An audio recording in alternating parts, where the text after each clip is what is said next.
السلام عليكم ورحمة الله وبركاته، وتسريبات للحلقة 12 من مسلسل دروب المرجلة الجزء الثاني. في البداية ما ننساش نعمل لايك للفيديو واشتراك في القناة ليصلنا كل التسريبات والسيناريوهات الجديدة. حوارنا اليوم مع الحلقة 12 من مسلسل دروب المرجلة. شاهدنا في الحلقة الماضية وهي الحلقة رقم 11 كان أول مشهد اللي انتهت به الحلقة هو أن شاهين يأخذ الجوال من دهاس أو يأخذ الهاتف من دهاس اللي أخذه من الشيخ سالم أخو الشيخ صقر، وسالم أرسل رسائل لزوجته يخبرها بكل أسراره اللي خبأها عنها، ولكن ظهر بأن الهاتف كان فيه باسورد. أما بالنسبة لرشا وشاهين فشاهين يريد أن يتقدم ويخطب رشا.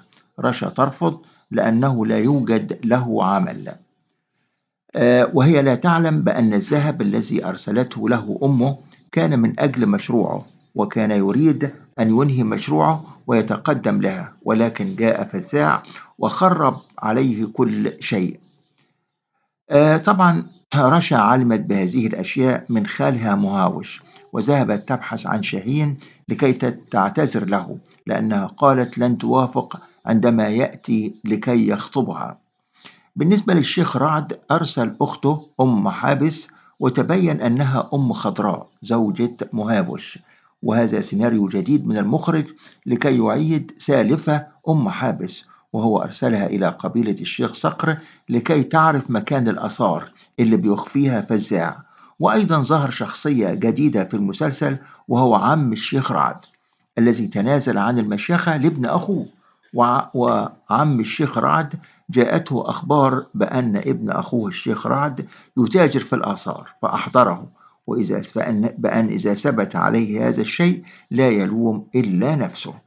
أما بالنسبة لفزاع يعمل جاهدا لكي يفرج سراح دهاس ويهرب من القبيلة، واستخدم ابن عمه عوض جاسوس في خيمة الشيخ صقر بدون ما يعلم عوض بأنه هو فزاع الذي يريد الإمساك به. وفي نهاية الحلقة نرى فزاع يأخذ قمر معه في السيارة كاختطاف ولكن بطريقة محنكة.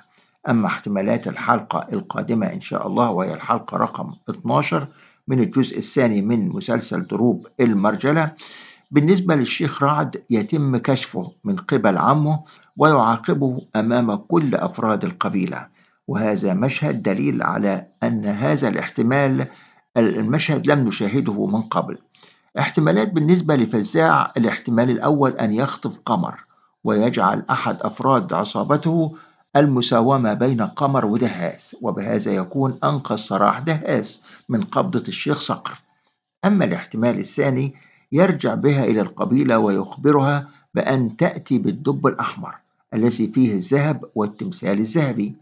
أما احتمال خطوبة شاهين فرشا ترفض شاهين ويأتي الشيخ رعد ويتقدم لرشا أيضا، ومن المحتمل أن توافق رشا على الشيخ رعد وترفض شاهين أو يحدث العكس. وبهذه المشاهد نصل إلى توقعاتنا أو نهاية التوقعات للحلقة رقم 12 من مسلسل دروب المرجلة، والذي يلاقي مشاهدات كثيرة في شهر رمضان لعام 2025. في النهاية أشكركم وتحياتي لكم، والسلام عليكم ورحمة الله وبركاته.